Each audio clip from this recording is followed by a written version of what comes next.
समस्त लोक सुखिनो भवन्तु। समस्त लोका सुखिनो भवन्तु। समस्त लोक सुखिनो भवन्तु। समस्त लोका सुखिनो भवन्तु। समस्त लोक सुखिनो भवन्तु। समस्त लोका सुखिनो भवन्तु।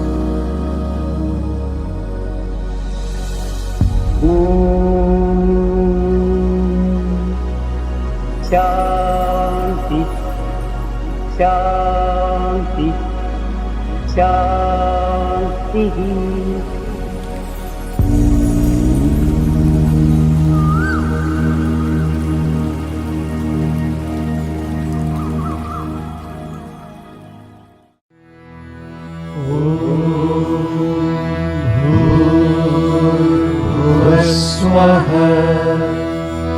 तत्सवितुर्वरेण्यं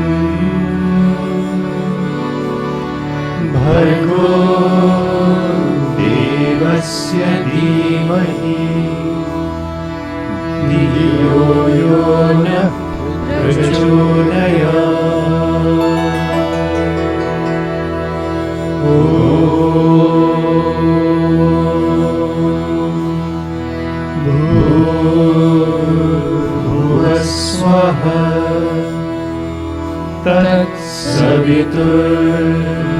तत्सवितुर्वरेण्यं भर्गो देवस्य धीमहि धियो यो नः प्रचोदयात्।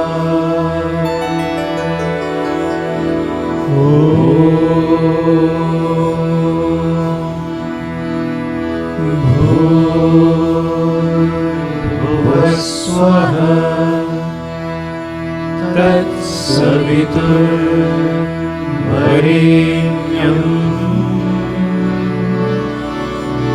भर्गो देवस्य धीमहि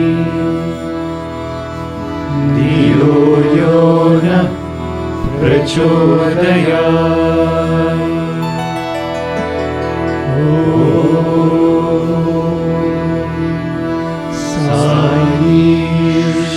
ईश्वराय विद्महे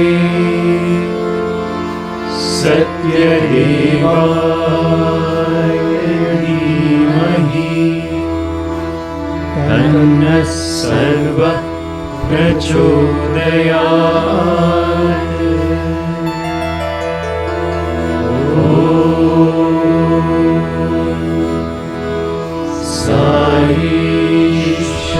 ईश्वराय विद्महे सत्यदेवाय धीमहि तन्नः सर्वः प्रचोदयात्।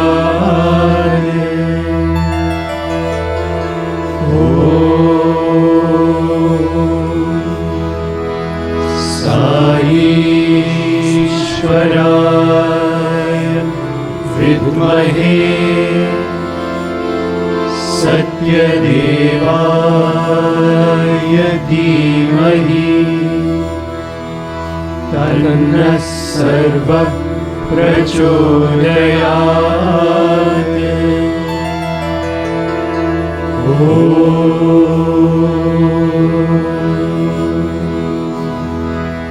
शान्ति शान्ति शान्तिः।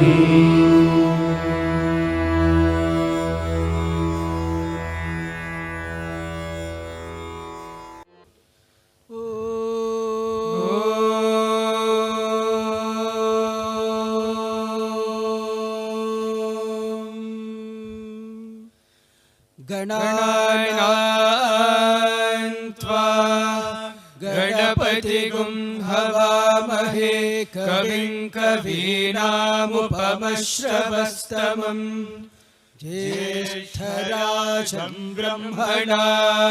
ब्रह्मणस्पत आनशृण्वन्नोतिभिः सीदसादनम् प्रणो देवी सरस्वती वाजेभिर्वाजिनीवती धीनामवित्रयवतु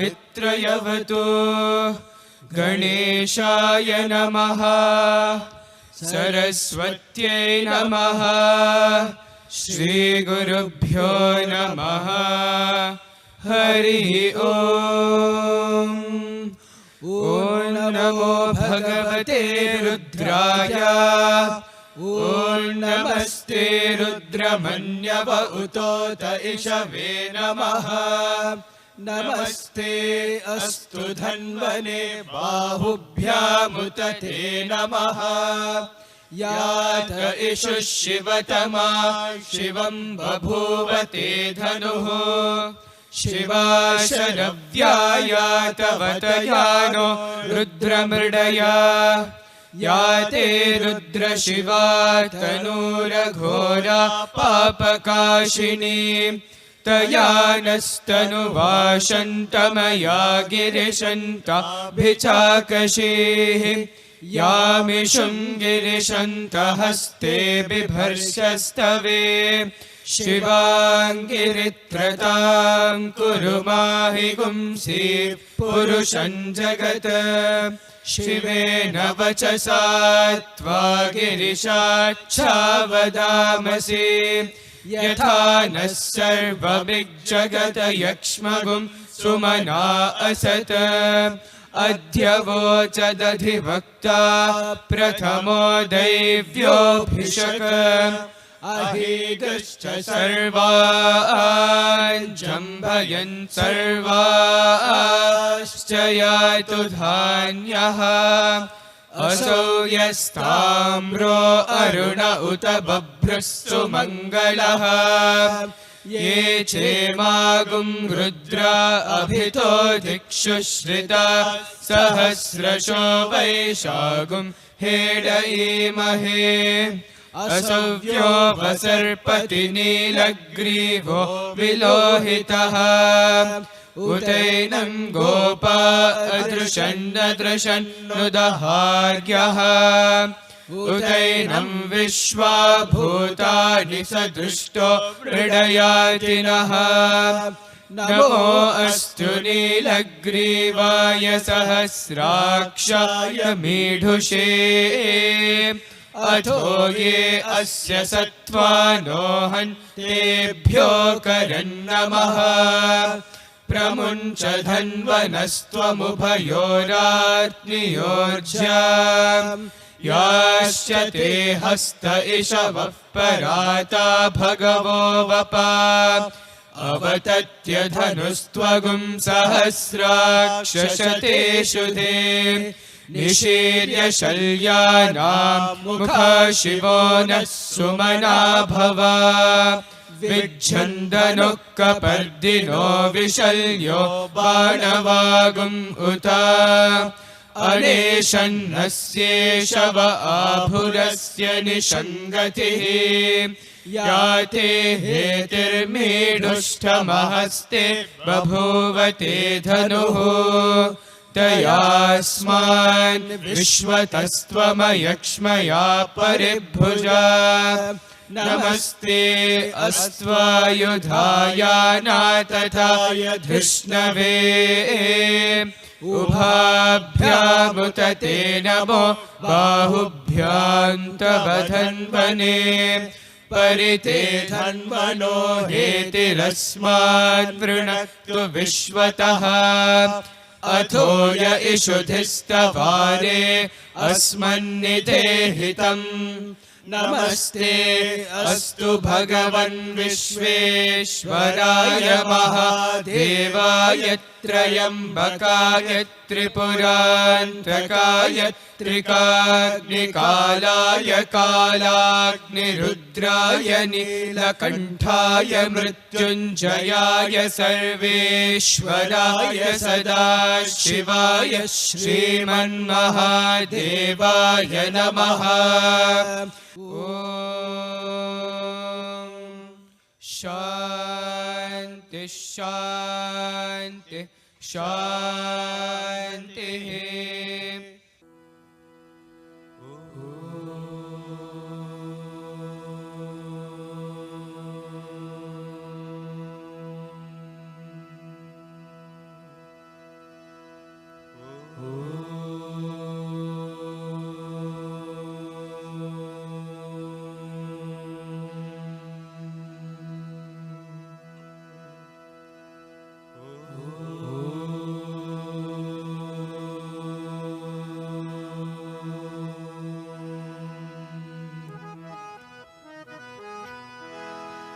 जय हो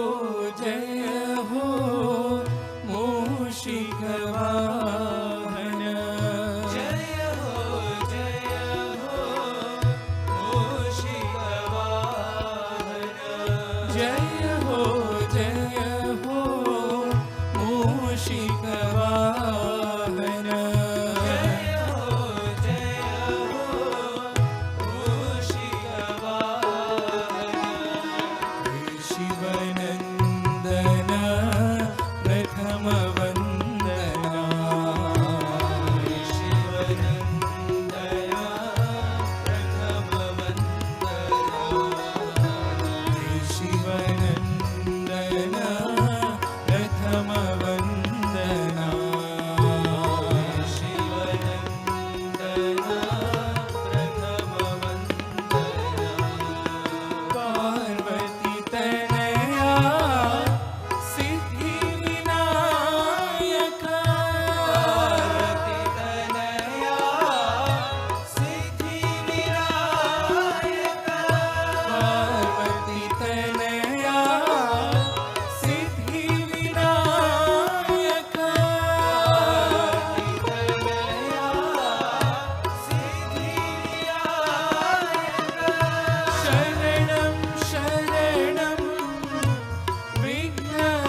सोहम सोहम ध्यान करो सोहम सोहम ध्यान करो सोहम सोहम ध्यान करो सोहम सोहम ध्यान करो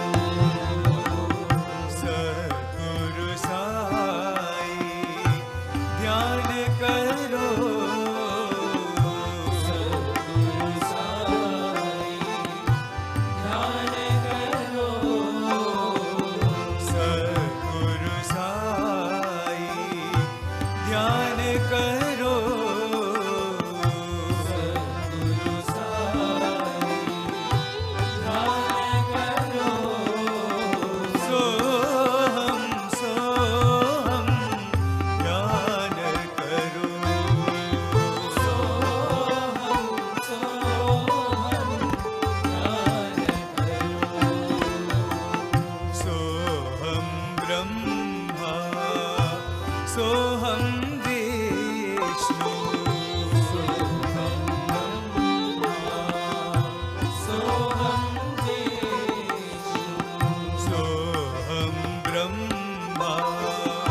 जय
दयामया श्री राम हरे दयामया श्री राम हरे दयामया श्री राम हरे दयामया श्री राम हरे कृपामया श्री साई हरे कृपामया श्री साई हरे कृपामया श्री साई हरे कृपामया श्री साई हरे धर्म स्वरूपा राम हरे धर्म स्वरूपा राम हरे धर्म स्वरूपा राम हरे धर्म स्वरूपा राम हरे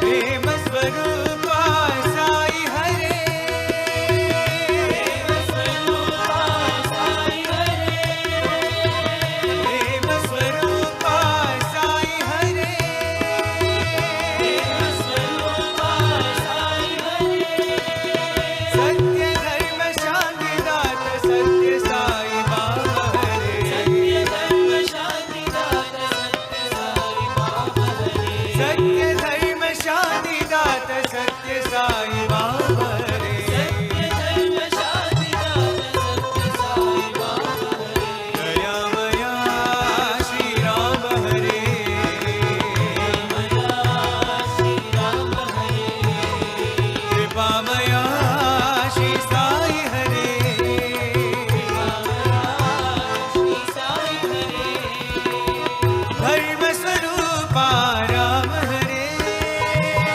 धर्म स्वरूपा राम हरे प्रेम स्वरूपा साई हरे प्रेम स्वरूपा साई हरे सत्य धर्म शांति दात सत्य साई बाबा हरे सत्य धर्म शांति दात सत्य साई बाबा हरे सत्य धर्म शांति दात सत्य साई बाबा हरे सत्य धर्म शांति दात सत्य साई बाबा हरे दयामया श्री राम हरे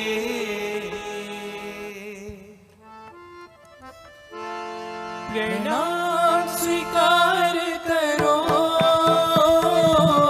साई महादेवा प्रणाम स्वीकार करो साई महादेवा प्रणाम स्वीकार करो साई महादेवा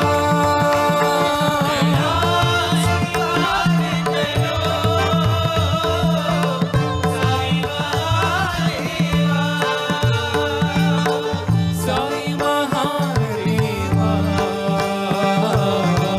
साई महादेवा साई महादेवा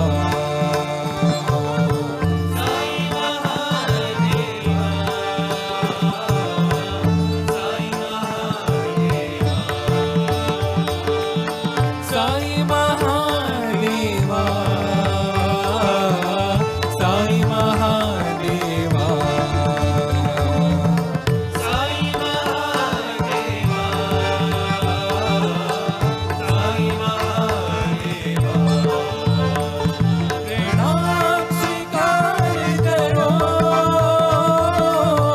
साई महादेवा प्रणाम स्वीकार करो साई महादेवा अल्लाह ईश्वर येशु साई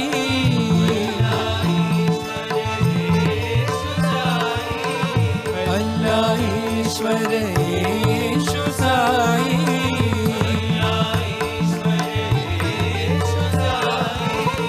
बुद्ध महावीर नानक साई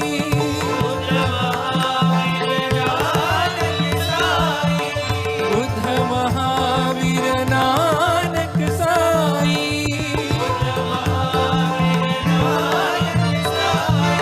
घटन सूत्रधारी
ईश्वरेषु साई बुद्ध महावीर नानक साई घटन सूत्रधारी जगन्नाथ साई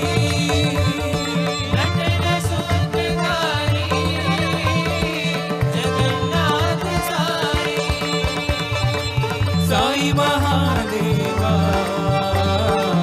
साई महादेवा साई महादेवा साई महादेवा साई महादेवा साई महादेवा साई महादेवा साई महादेवा प्रणाम स्वीकार करो साई महादेवा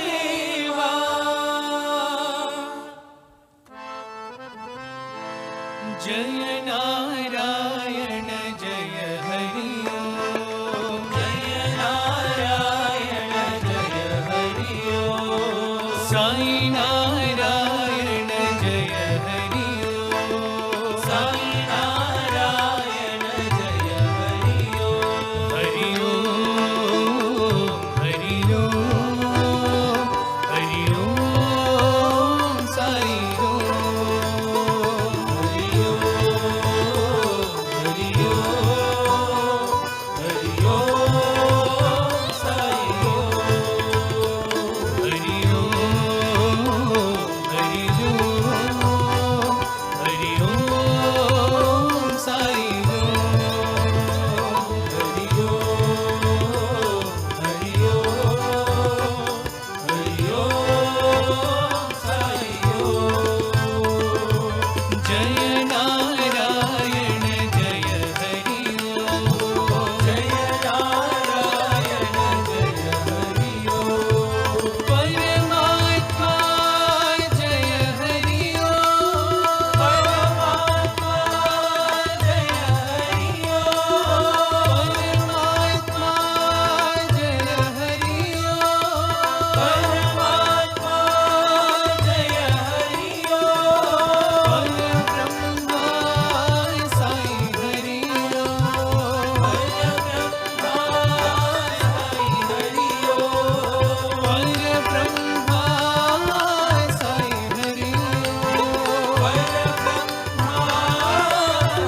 पंकजम्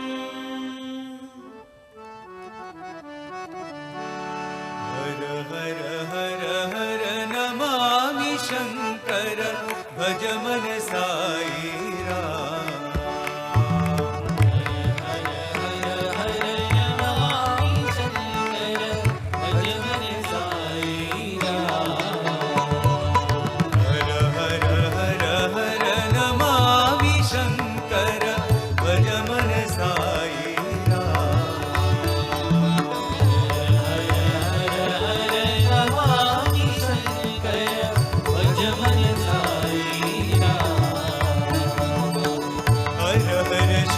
शिव सदा शिवा भज मन साई राम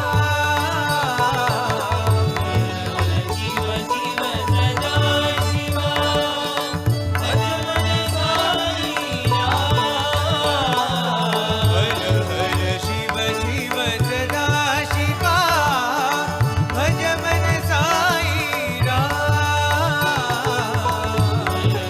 शिव शिव सदा शिवा भज मन साई राम शिव शिव शिव शिव सदा शिवा भज मन साई राम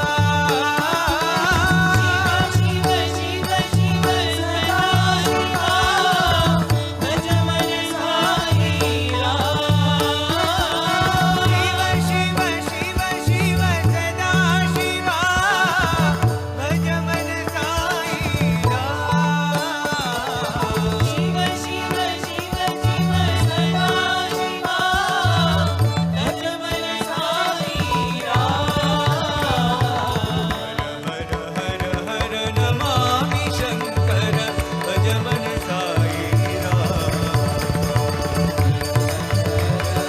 नमामि शंकर भज मन साई राम हर हर शिव शिव सदा शिवा भज मन साई राम हर शिव शिव सदा शिवा भज मन साई राम शिव शिव शिव शिव सदा शिवा भज मन साई राम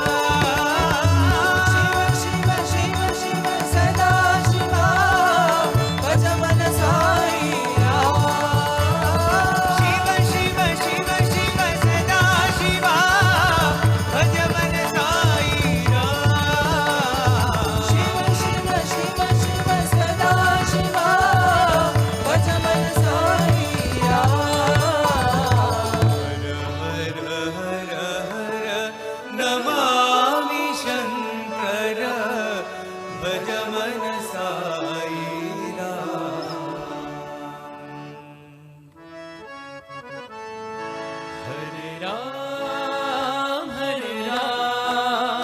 हरे राम कृष्ण हरे राम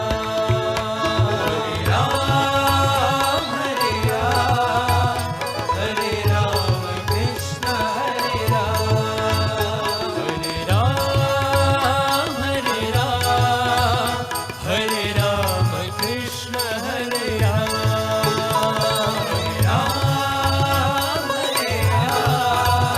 हरे राम कृष्ण हरे मुकुंद माधव भव भयहरणा वंदि भव भयहर मुकुंद माधव श्री साई राम मुकुंद माधव श्री साई राम हरे राम कृष्ण हरे राम हरे राम कृष्ण हरे Ram Govind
Loving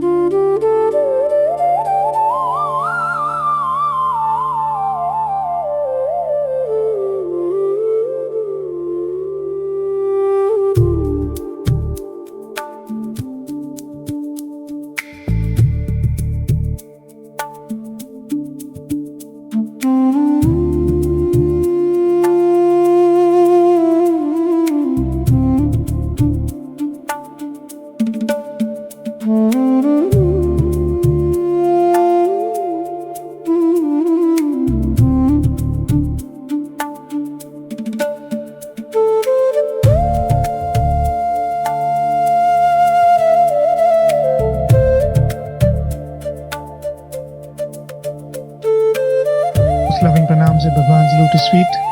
Dear listeners, I welcome you to this week's episode of the Gita series, A Triune Pilgrimage.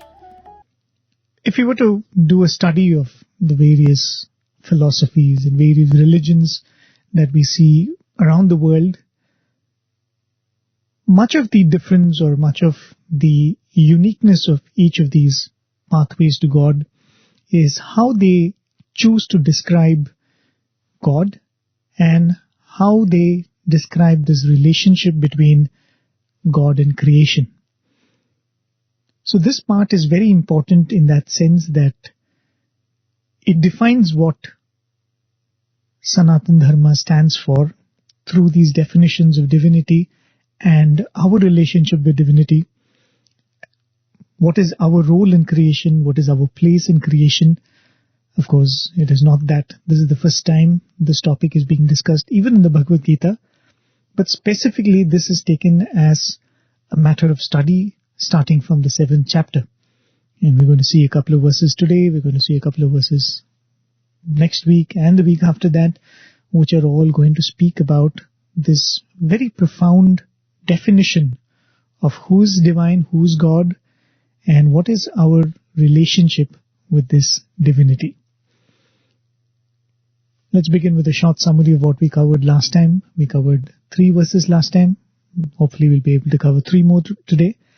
We covered verses 3, 4 and 5 of the 7th chapter. The first 3 verses of the chapter itself are preparatory in nature, and we've seen how Krishna has been drawing Arjuna's attention by telling how rare this knowledge is, which he is going to talk about. Right? So the first 3 as well as one of the shlokas, the last shloka of the previous chapter, were suggestive of Arjuna, pay attention, because what I'm going to say is very important and it is likely that you're not going to find this in any other text or from any other spiritual master. So the 3rd verse that we saw last week is in line with that, in which Krishna says, of the thousands of people who live in this world, a regular worldly life, one random person turns to the path of yoga, turns to the path of divinity. And of the thousands who take to the path of divinity, one actually knows me truly. Mam veti tattvataha. One random person knows me in my true essence, in my true tattva. So the idea is, Krishna says, you have to listen to what I'm saying. This is a very important exposition of jnana and vijnana.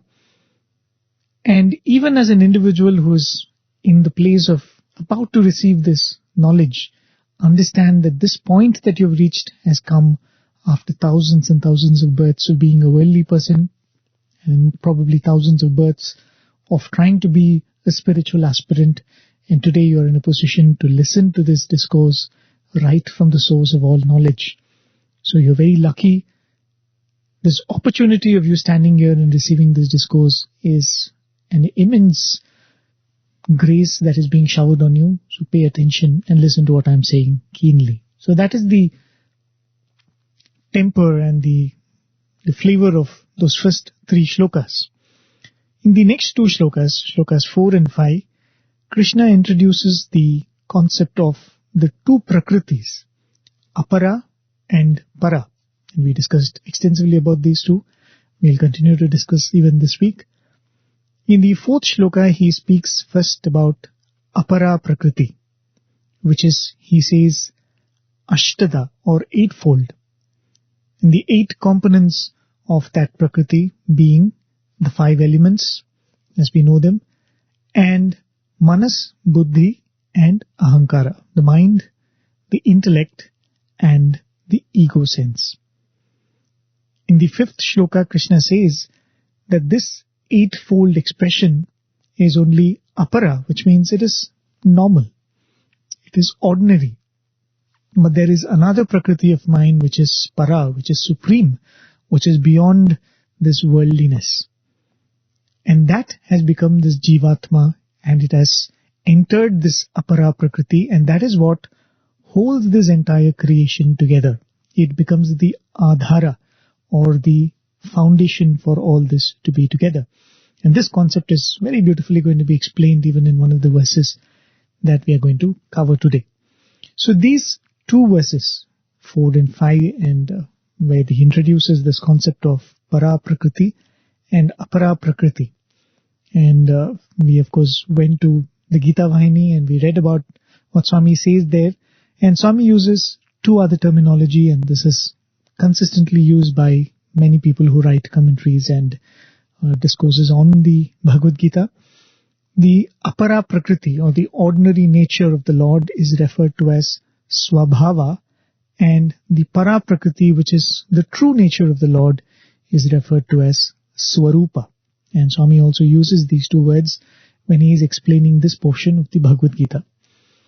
So those are the 3 verses that we covered last time. The discourse on para and apara prakriti continue. We'll listen to verse number 6 of the 7th chapter. As always, we'll listen to it in the clear rendition of Brother Shyam. After that, I'll give you a brief meaning of this verse, and then we will discuss deeply about this very beautiful and important verse from the 7th chapter. एतद्योनीनि भूतानि सर्वाणीत्युपधारय अहं कृत्स्नस्य जगतः प्रभवः प्रलयस्तथा. Understand thus that all things have these as their source. I am the origin as also the end of the whole universe. So that is the 6th verse of the 7th chapter. As I just mentioned, Krishna continues his discourse on the 2 prakritis. And if you ask me, these are likely to lead to a few confusions. The idea of 2 prakritis, God, 2 prakritis, and then creation, and you and me, where do we all fit into all this? Well, at least to me, there appear to be some issues. I will not claim that I will resolve all those questions that arise, and I will be able to give a comprehensive and very convincing explanation for what Krishna is speaking here. I think I'll need much more mananam and nididhyasanam before I'm able to do that. But I'm here as a representative of all you listeners. Along with all of you, I'm also reading the Bhagavad Gita, and I'm only trying to share what Swami has spoken about this and what little we've gathered about all what Krishna is saying through Swami's discourses and, of course, the other writings of everybody. So, I'm just giving that as a precursor, that don't expect the most comprehensive explanation from me. But nevertheless, there are some things that might occur to us as not very clear. We will try to understand that. But what we must keep in mind, even as we are reading about these very profound and very deep insights into creation, is that the whole idea of spirituality, as per the approach of Vedanta, what Bhagavad Gita is actually the essence, is to realize that we are not the wave, we are the ocean. Is to understand that we are not the part, but we are essentially the whole. So this goal has been very clearly stated to us, and this has to be kept in mind even as we go through these explanations. Having that in mind, let us see what Krishna is saying here. After stating that there are 2 prakritis, Krishna makes it very clear that everything in creation has come only from these two. He says, Bhutani Sarvani, all beings here. The word Bhutani, in fact, covers even non-sentient beings, because the Bhuta, the root of that word Bhutani, or the singular of that Bhutani, the word Bhuta also stands for elements, right? That's why we use the term Panchabhutas for the 5 elements. So Bhuta stands not only for living beings, because Bhuta, the word itself, also stands for anything that exists. So Bhutani means all that exists. That's why in the previous verse Krishna specifically mentions Jiva Bhutam when he's talking about the Paraprakriti. Because Jiva Bhutam means he's specifically referring to living beings, and living beings are infused with the soul as Jivatma, right? So Bhuta also means insentient. So Bhutani Sarvani, when Krishna says all that is, all that exists, Yetad Yonini, have these two as their source. Iti, thus, Upadharaya, understand. Yetat Yonini. The word Yoni means womb or source. So Yonini means that which is born of something, right? So Krishna is saying Yetat Yonini, Bhutani Sarvani, means everything that is, everything that exists is born of these two. Which two? Which he mentioned in the previous 2 verses, Para and Apara Prakriti. Not only are they born, they also dissolve into it. And Krishna makes that very clear in the very next line. He says, Aham, I am, Kritsnasya Jagataha, of the entire Jagat, Prabhavaha, source, Pralayaha Tatha, the dissolution too.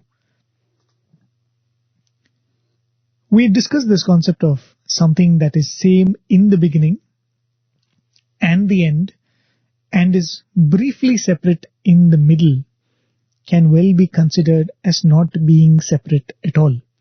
That separateness is non-existent.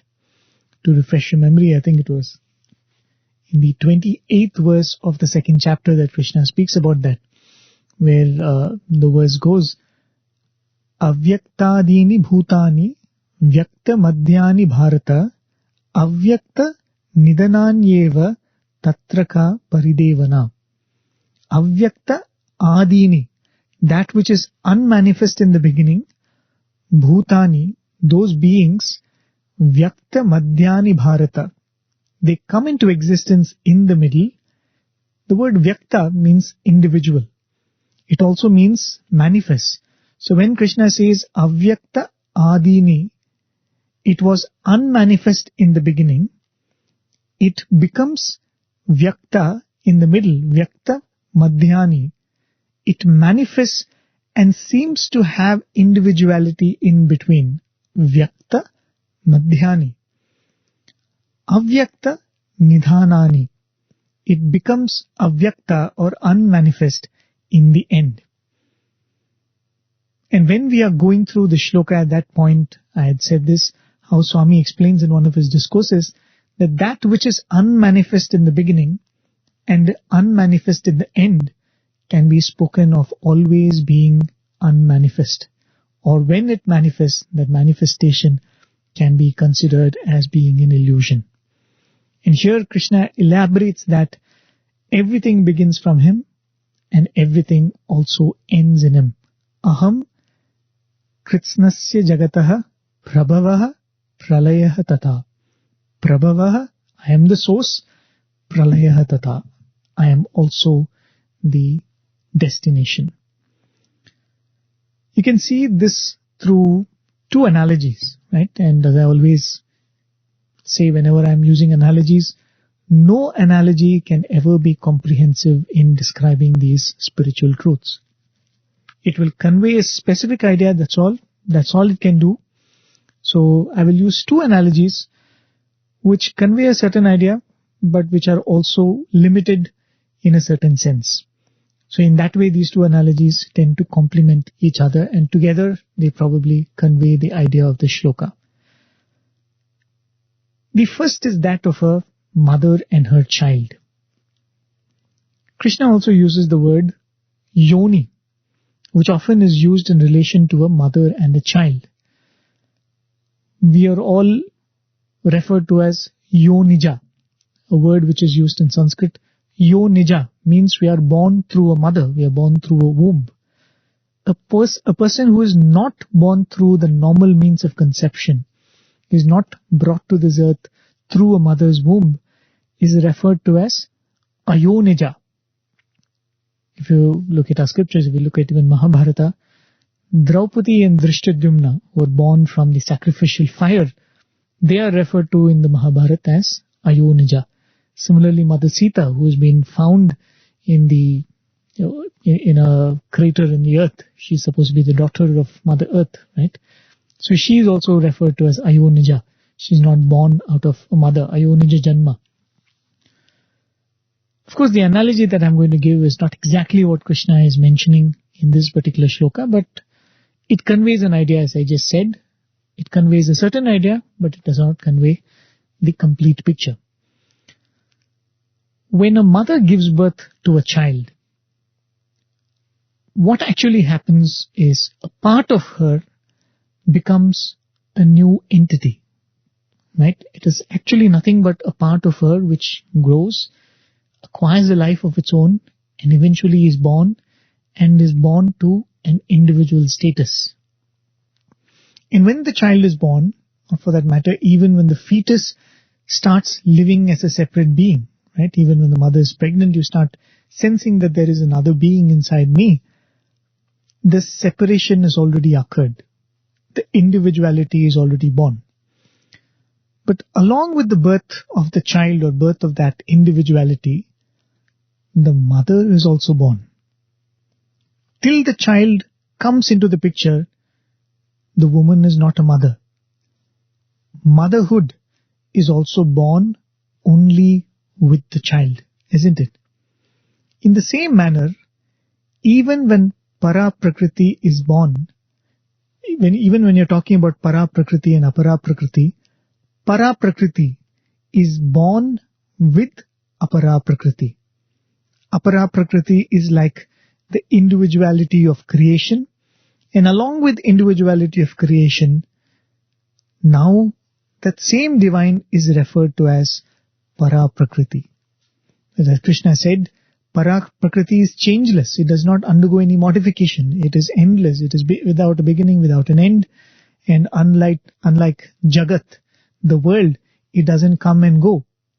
But when this apara prakriti is born, then this concept of para prakriti is born along with it.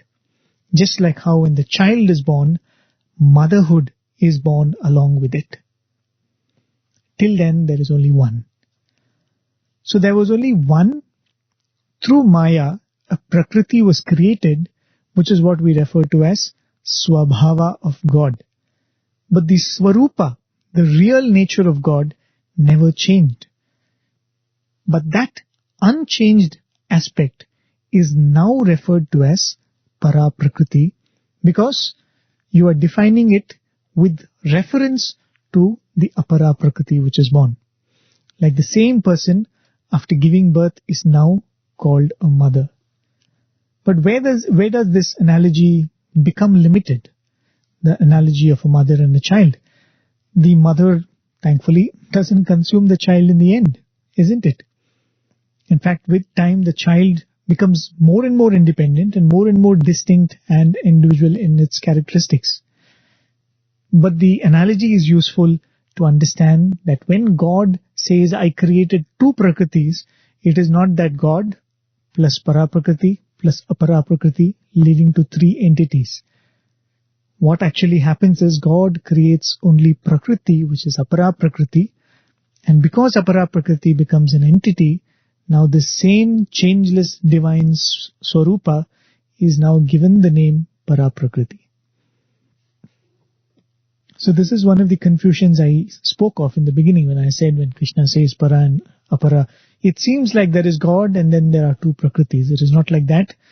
There is God, there is Prakriti, and this Prakriti is as much infused with divinity as that Supreme itself, but there are slightly different characteristics which we will talk about even in the discussion to follow and the shlokas to follow. So that is one analogy that I said is limited, at the same time conveys a certain idea. The other analogy that is slightly better in a sense than the mother and the child is the idea of waves and the ocean, which we discussed when we were discussing the shloka of the second chapter that I quoted just a while ago. There is the ocean, and for a very brief time, the waves are formed from the ocean itself, and even before you can recognize it, the wave merges back into the ocean, which is very similar to what Krishna says. So it can well be said that the vyaktitva, the individuality, was only a brief illusion.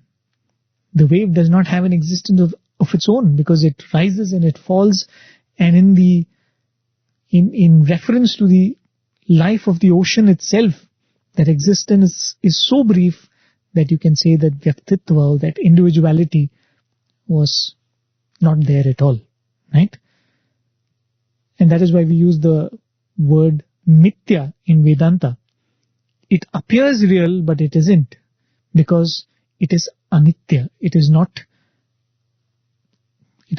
constant. It is ephemeral by nature. Well, let me present the problem with this analogy. Why is this not a perfect analogy?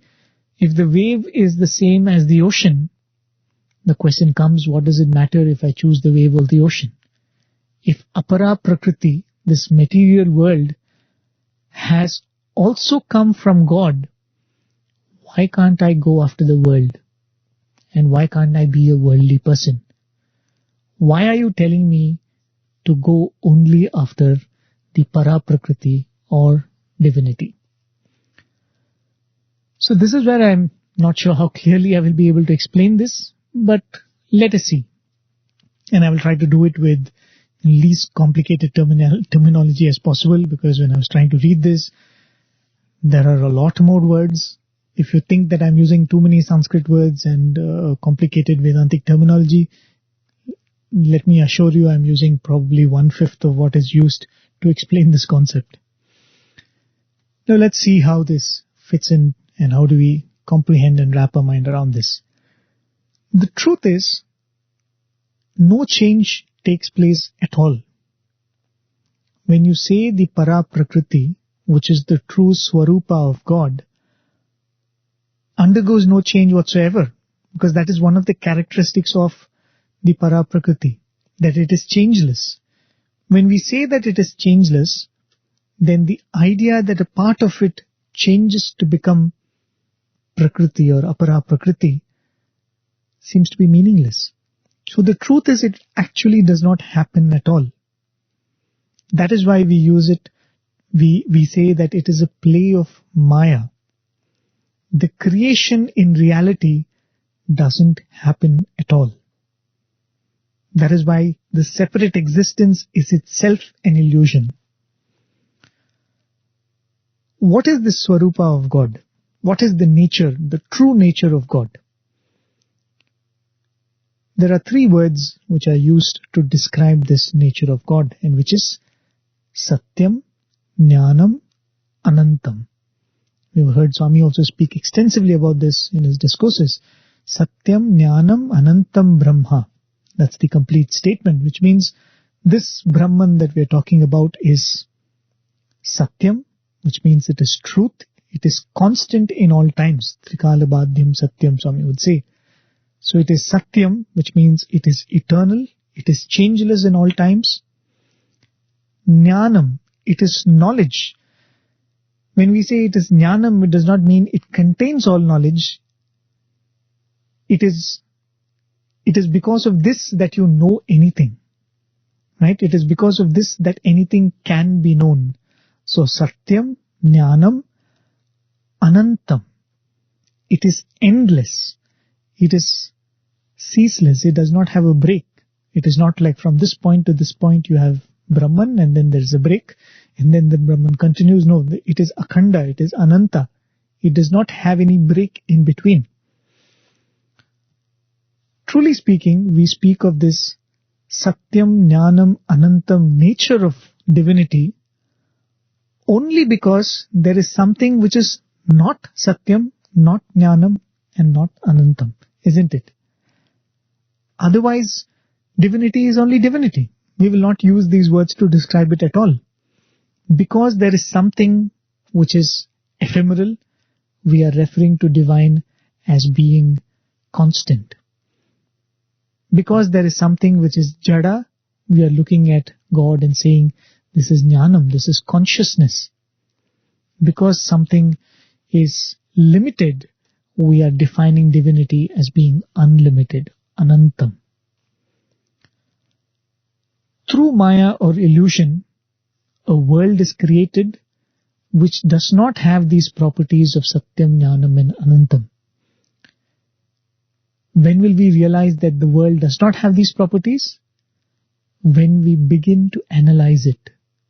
And when we analyze, we come to this understanding that our own nature is the same as this para prakriti. Our own nature is Satyam, Jnanam, Anantam. And it is not the nature of the apara prakriti. So everything is a change that occurs only in our perception. The world does not collapse the moment knowledge comes into this mind. The world remains, but in my mind everything changes. Right? So everything is only a transformation or a change in perception. It is not like putting two plates of sweets in front of me and saying, I can choose any, because both are made of sugar, right? That is the flaw I told you about, the example of the wave and the ocean. If both have the same nature, why can't I choose the wave over the ocean? Why can't I choose the world over God? So it is not like two plates of sweets put in front of me, both are made of sugar. What does it matter which one I choose? When we are talking about para prakriti and apara prakriti, if I choose one plate, I choose not to know the oneness. When I choose the other plate, I choose to understand the oneness. And that is why the choice makes it very, very different. Right? The same Lord is para and apara prakriti. But if the vyakti or individual goes after the world, the apara prakriti, then the vyaktitva or individuality will be further strengthened or deepened. That is something that you don't want. That is the opposite of what we are trying to reach on the spiritual path. But if the vyakti turns to God, then the vyaktitva will be sublimated and one will be able to see the truth that Krishna is trying to explain. I'll repeat that statement again. So in front of us there is para prakriti and apara prakriti. Yes, essentially both are divine.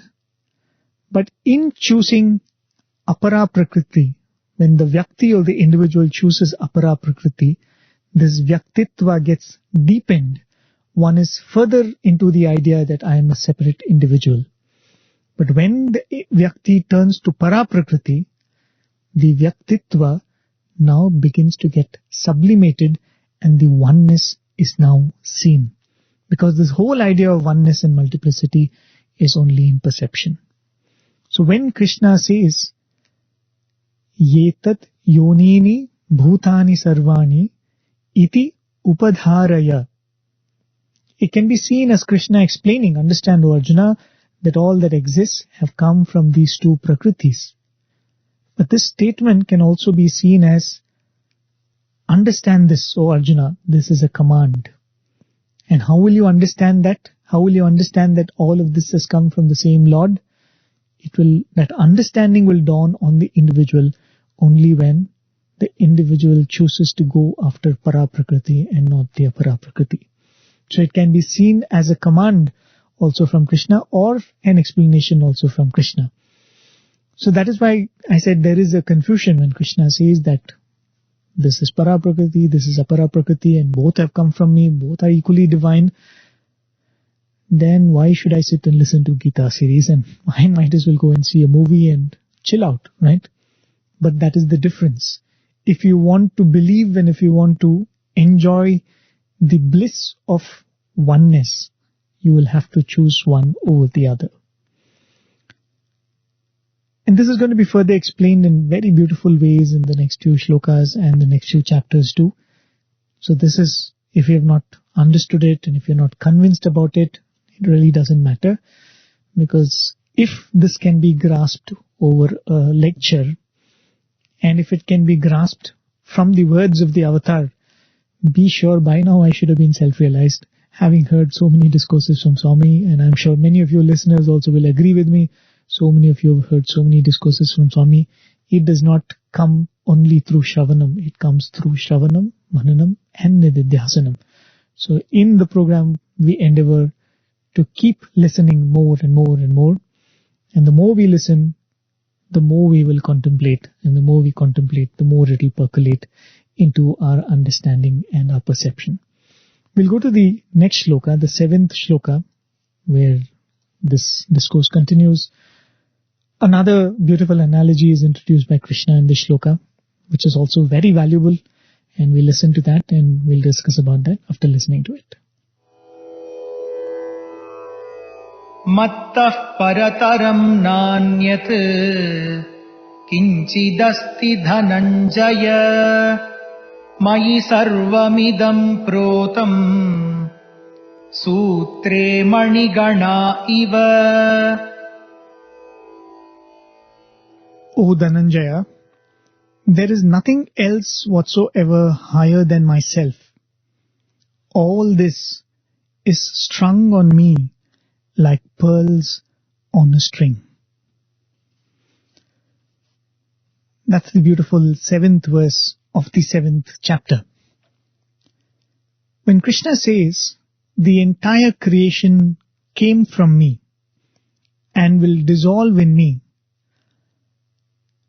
it is like clay and the different pots that are made with that same clay.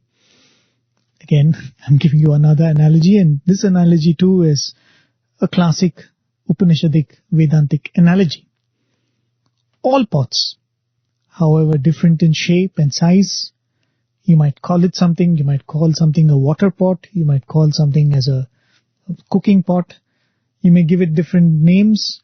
It can have different forms, sizes, colors, but all have come from the same clay, and at some point in time, they will all return to that state of clay. But when you speak about clay and pot, then you introduce the idea of a potter. A potter takes clay and converts it into pot. So when you talk about Para Prakriti and Apara Prakriti, and you say Apara Prakriti becomes this entire creation, the question comes, is there someone who's higher than this Para Prakriti and Apara Prakriti, who is using these two to create these things? Of course, in the explanation that I gave you before, I explained that it is not that God creates these two Para and Apara, but Krishna clarifies that in the shloka by saying that it is not so. He says, Mattaha Parataram, higher than me, Anyat Kinchit, anyone other, Na Asti Dhananjaya, there is none, O Dhananjaya. Other than me, Anyat Kinchit, there is no other higher than me, Parataram. So there is no creator or source beyond Krishna, beyond Para Prakriti. The creation comes from him, and he says, returns unto him. And this is the point we discussed before I played the shloka as well. There is no three, there is only two, and even the two dissolves into one when studied closely. As you can see, we are repeatedly using multiple analogies, because this is not akin to anything that we experience in this world. Nothing that we undergo or see or read about or experience in this world is anywhere close to the concepts that are being spoken of here, right? That's why it is called para. It is something other than what you already know. But through these analogies and examples, you can get glimpses of understanding of what it really is. In fact, the relationship between Swabhava and Swarupa itself is supposed to be like that. Studying nature or Prakriti, to a certain extent you can understand God. But Para Prakriti is not a Para Prakriti, and the only way you can completely understand it is when you become that. It is like saying, see the moon. They point out to the moon and say, see the moon. And you ask, where is the moon? Oh, it is just beyond that branch. Do you see that branch of the tree? It is just above that branch. The truth is, the branch is somewhere, the moon is somewhere. But that information of see the moon, which is just above the branch, is good enough for you to see the moon, right? Similarly, though the Para Prakriti and Apara Prakriti are so different by nature, by studying Apara Prakriti in depth, one can still have an opportunity to look at Para Prakriti, the true Swarupa of God, directly. And since no analogy is complete, Krishna gives one more analogy in this particular shloka, which comes in the very next line. He says, Sutre Manigana Iva, like different pearls or different beads strung together by a string. Mai, in me, Sarvamidam, all this, Protam, is strung. This is another classic Vedantic example, which we have heard many, many times from Swami also. In many discourses, Swami speaks of this. He says God is like the string that connects all. And more importantly, Swami would say, when you see a garland of flowers or garland of pearls, you may not be able to see the string. But the very fact that there is a garland is itself a proof that there is a string. Like that, though God cannot be seen, the very fact that the world is what it is, the way it is functioning, the way there is life, the way it is being vibrant and active, that itself is a sign that there is God. And that is why Swami would use that beautiful analogy of string and beads and string and garland. There are two ways of looking at this particular declaration of Krishna.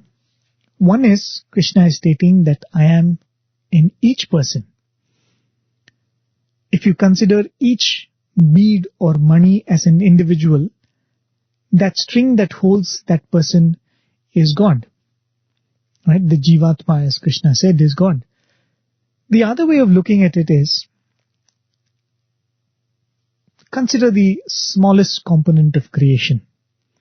For the sake of argument, let's say atom. I know that atom is not the smallest building block, so physicists don't pounce on me. Just for the argument's sake, let's say atom is the smallest block of creation. Do you know how many atoms are there in an average human body? I'm sure you don't. Even I did not know, so I googled it and I've got the numbers here. If I were to believe the calculations given in that particular website, in a person who weighs about 70 kgs, there are 7 followed by 27 zeros atoms.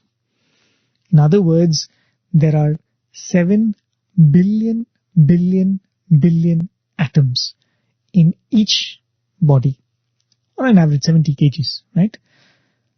Such a huge number that it takes time even to wrap our mind around it, isn't it? How did these many atoms become this individual that I call by a name, Prem? Because left alone, they all are insentient matter, isn't it? They don't have life of their own. They're just material. How is it that these many atoms, 7 billion atoms have come together and have formed this human being? What is it that holds all of them together and makes them function as an individual? I think I mentioned this earlier too. I was reading this somewhere, there are many, many microbes in our guts, right, which help us digest our food. They are not human cells, but they are microbes that are actually like parasites. They're not parasites, more symbiotic relationship with the human body. So they are living in the guts and they help us in digesting the food that we eat. When the person dies, the same microbes help in decomposing the body, which means the same microbes now begin to eat the body. How remarkable this is. There is some force inside this body which makes even these microbes behave. The moment this force leaves, the whole body starts crumbling. The same microbes start consuming this body. So there is some force that ensures that when you put something into the mouth, it converts that food into this body. So when Krishna says, Mai sarvamidam prottam sutre manigana iva, it could mean that he, as the jiva inside the body, strings all these billions and billions and billions of atoms together and holds them to behave as an individual. The moment that the string is removed, what happens to the pearl necklace? If the string gets cut, all the pearls scatter. And a very similar thing happens even to this body. The moment this sutra, the string, is removed from this body, the atoms scatter and go back into their elements. But as I said, the statement can also be seen as this entire creation being held together as God, as the string within.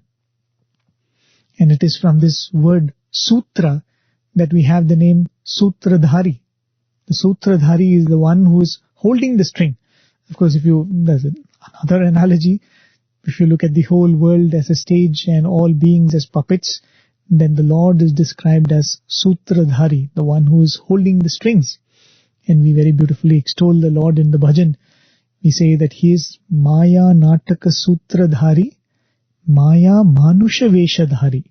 He is the unseen string puller in this drama of Maya, but once in a while he also wears the garb of a human being and comes into this world. Maya Nataka Sutradhari, Maya Manusha Veshadhari. In the next few shlokas, Krishna explains beautifully in what attributes of this world you can find him. As I said last week, the nature of Apara Prakriti is that it is constantly changing. It moves, it transforms further and further and moves further and further away from the Swarupa of God. What begins as the quality of love ends up as the quality of attachment. What begins as the pure quality of strength becomes arrogance. What starts as the beautiful quality of beauty becomes pride and hubris. So Krishna is going to point out all those qualities, all those attributes that represent him in this Apara Prakriti. And some of them are the qualities that give uniqueness or individuality to some of these entities. But some of them are the purest aspects of those individual entities as well. And we will see some of these examples are going to continue in the next 3 or 4 or 5 shlokas, but we will have time only for the next shloka. But there are some very beautiful and profound points that Krishna is making. So we will listen to the 8th shloka. I'll give you a brief meaning of that, and we'll try to discuss as much as time permits us to.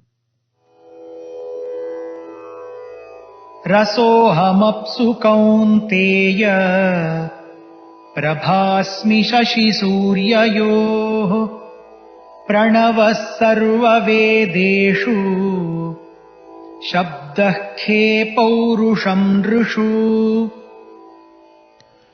O son of Kunti, I am the taste of water. I am the effulgence of the moon and the sun.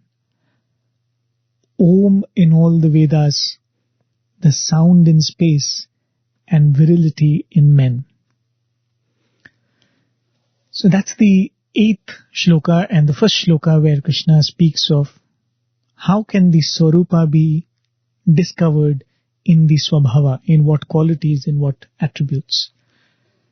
In this shloka, Krishna mentions a few elements and of course a few other entities as well, and mentions those attributes that make them what they are, gives them their individuality, and says, know that I am present in these elements as these qualities.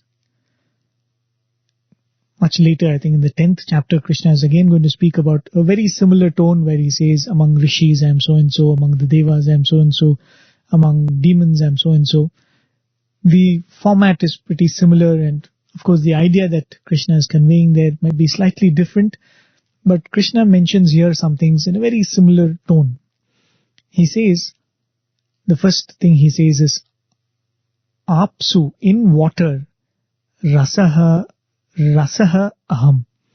I am rasa. The word rasa has two different meanings. One is the essence, and the other is taste. The famous line from Taittiriya Upanishad, again, which Swami would often quote in his discourses, goes, Raso vai saha. God is the rasa in this world. Meaning, it is because of God, it is because God is the essence of this world, we are able to experience bliss and enjoy this world. And the one who attains God is constantly in bliss. And that's the verse from Taittiriya Upanishad which says Raso vai saha and the subsequent line. But here rasa is used in a very specific meaning. It is used to mean taste. When Krishna says apaha or water, we can say that it is a reference to the tanmatra water, the subtle element of water, and the water element, the gross element as well. When water tanmatra is created in the process which we refer to, which I made a passing reference to, I did not go into the detail, where Swami speaks about how from the absolute, the akasha, the vayu and all of them, the elements come, and eventually the panchikritam process happens and you have the gross elements being formed. When the tanmatra of water is created, along with it, the jnanendriya of rasa is also created. When each of the element is created, in those descriptions it is said that an associated quality also is created. When akasha was created, shabda or sound or the ability to hear was created, which Krishna mentions in this shloka itself. Probably I'll take those words also. He says, Shabdaha, I am sound, Khe, in ether. So the description goes that when Akasha was created, along with Akasha, Shabda was created. With Vayu, Sparsha, or the faculty of touch was created. With Agni, Rupa, or the faculty of sight. With Apa, or water, the faculty of taste. And with Prithvi, the faculty of smell. That is why, along with the 5 tanmatras, the faculties of Shabda, Sparsha, Rupa, Rasa and Gandha were also created. And even when we look at the 5 gross elements, space is sensed by sound. The only way you can sense space is sound, right? The classic example of that is how you have your animals, mammals like bats and dolphins. How do they navigate through their environs? It's because they're able to sense distance or sense space through sound. So Shabda has the quality of sound. And when we come to Vayu, when there is a breeze, there is sound and it can also be felt. When we say fire, there is sound, it can be felt, but now for the first time it can also be seen. Similarly, when we talk about water, it can be heard, it can be seen, it can be felt, but now it can also be tasted. So rasa or taste is the quality that makes water stand out from the other elements. Similarly, sound is the quality that defines space or ether. So Krishna says, Rasaha aham apsu. In water I am the taste. Shabdaha khe. In ether I am the attribute of sound. Of course, this Krishna says in the second line. I'm just grouping them together because they both are talking about elements. Next Krishna says, Prabha asmi. I am the light. Shashi Surya Yoho.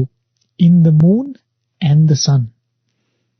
Again, the reason why we adore these entities in the sky is light. And Krishna says, I am the light. Another way of looking at it is, as Swami would say, we see the sun. We are able to see the sun because of the sun's own light. We see the moon. We are able to see the moon because of moonlight. Of course, you will say that it's the same sunlight which is being reflected. I'm not denying that. So when Krishna says, I am the light of the sun and the moon, that's what it means. One is that he is the brilliance of these celestial bodies. The other idea is, anything in the world that we are able to see or experience, we experience it because of him. That is one more way of understanding this. Because the idea is, you see the sun through the sunlight and the moon through the moonlight. When Krishna says, I am the light, Prabha Asmi, it means we are able to experience this because of the divinity being present in it. Then Krishna makes two more such statements in the shloka. He says, Pranavaha Sarva Vedeshu. I am Pranava or Om in the Vedas. Paurusham Nrishu. I am virility or strength in man. We'll come to the Pranava a little shortly. We'll conclude with that. First we'll complete the statement in the shloka where he says, Paurusham Nrishu. Again, Krishna refers to a defining quality. Paurusham is a word that can again have multiple meanings. So is this word Nara. Nrishu, it comes from the word Nara. In a very general sense, the word Nara can be used for all human beings. Like when Swami says Nara Seva is Narayana Seva, he is not referring to gender Nara. Nara also means man. Swami is not saying if you go and serve the male gender, you're serving Narayana. No, Swami says Nara Seva means serving people in general is service to God.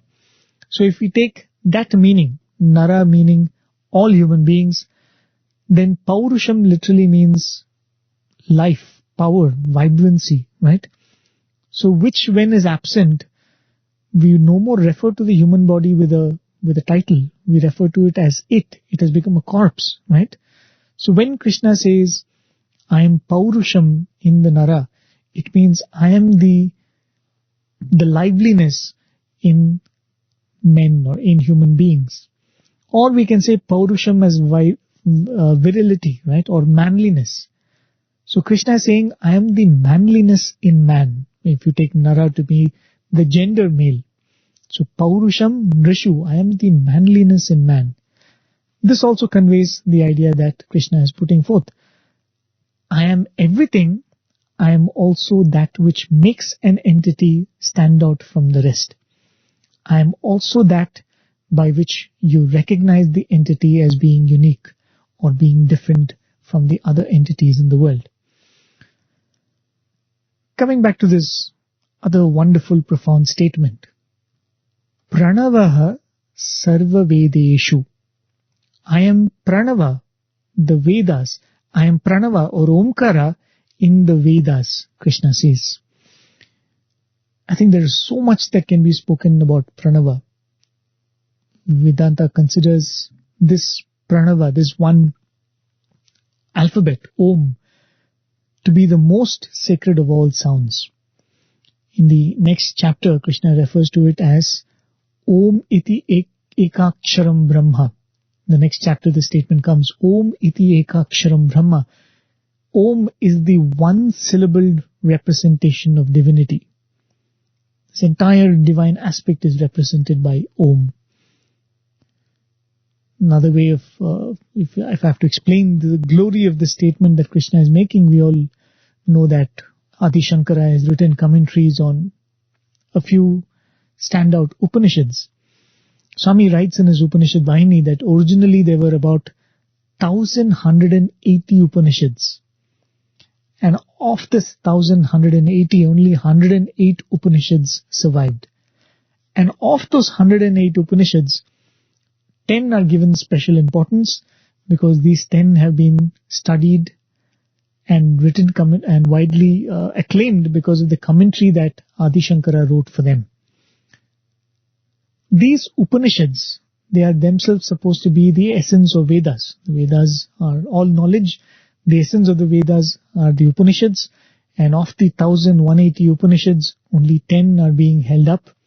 Even Swami's Upanishad Vahini has commentaries for these 10 Upanishads, I think, if I'm not wrong. Apparently, Adi Shankara has written, I don't know where exactly, but this is what it is said. Adi Shankara says, if you cannot read all the Upanishads, and if you have time and interest only to read one Upanishad, Adi Shankara says, read the Mandukya Upanishad. One of the reasons is it is one of the shortest Upanishads. Of course, that is not the reason why Adi Shankara says go read the Mandukya Upanishad. The reason why he holds Mandukya Upanishad among these 1,180 Upanishads as being very special is much of the Mandukya Upanishad speaks about the glory of Pranava or Omkara. The most important sound in the Vedas is spoken of as Pranava. So it is the essence of the essence of the essence. That is why Krishna says, Pranavaha Sarva Vedeshu. I am Pranava in the world. Generally, what is very scarce is considered to be most precious, isn't it? That's how we treat something, that's how we give value to things. Why is gold and diamond precious? Because there's only a limited reserve of that in this world, and every ounce of that becomes very, very precious. Same is the case with some rare fruits or rare herbs. What is limited becomes exclusive, and what is limited and exclusive becomes more valuable. But Pranava is very interesting. Pranava is a sound which is most ubiquitous. Swami says Pranava is everywhere. Just close your ears and you will hear Pranava. Go to a stump of a tree or a stump of an electric pole, put your ear to it, you will hear the Pranava. You find a conch in a beach, take it and put it to your ear, you will hear Pranava. Swami says Pranava is everywhere. Even when you are in absolute silence, Swami says you can hear Pranava. Pranava is everywhere, but yet it is the most precious. That's what probably makes it so unique, isn't it?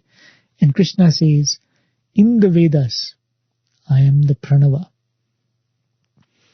There was another very beautiful story, a couple of stories that I kept about Pranava that I thought I'll narrate, but I think I'm running out of time. Don't worry, you're not going anywhere. I'm not going anywhere. Next week when we start, I'll start with these two beautiful stories which speak about the importance of Pranava, especially this aspect which I just said, that it is found everywhere, but yet it is so precious. We'll begin with that story next week. So hopefully that's one reason why you will come back to me next week and tune into the Gita series, The Triune Pilgrimage.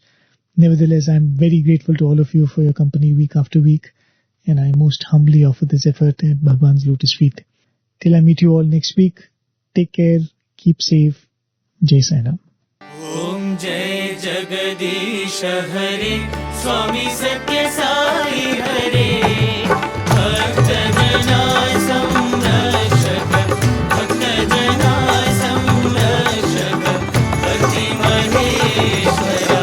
Om Jai Jagadish Hare, Shashi Bhagana Shri Kara, Sarva Pranapade, Swami Sarva Pranapade, Ashrita Kalpaladika,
समस्तलोकाः सुखिनो भवन्तु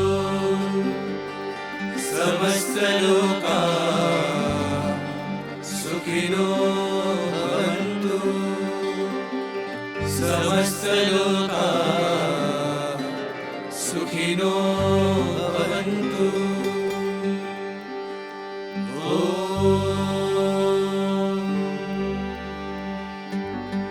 शान्ति शान्ति शान्तिः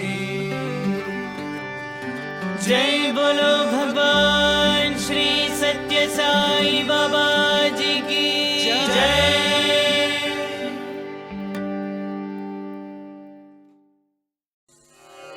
ॐ साईश्वराय विद्महे सत्यदेवाय धीमहि तन्नः सर्वप्रचोदयात्। ॐ साईश्वराय विद्महे सत्यदेवाय धीमहि तन्नः सर्वप्रचोदयात्। ॐ साईश्वराय विद्महे सत्यदेवाय धीमहि तन्नः सर्वप्रचोदयात्। ॐ साईश्वराय विद्महे सत्यदेवाय धीमहि तन्नः सर्वप्रचोदयात्। ॐ साईश्वराय विद्महे सत्यदेवाय धीमहि तन्नः सर्वप्रचोदयात्। ॐ साईश्वराय विद्महे सत्यदेवाय धीमहि तन्नः सर्वप्रचोदयात्। ॐ साईश्वराय विद्महे सत्यदेवाय धीमहि तन्नः सर्वप्रचोदयात्। ॐ साईश्वराय विद्महे सत्यदेवाय धीमहि तन्नः सर्वप्रचोदयात्। ॐ साईश्वराय विद्महे सत्यदेवाय धीमहि तन्नः सर्वप्रचोदयात्। ॐ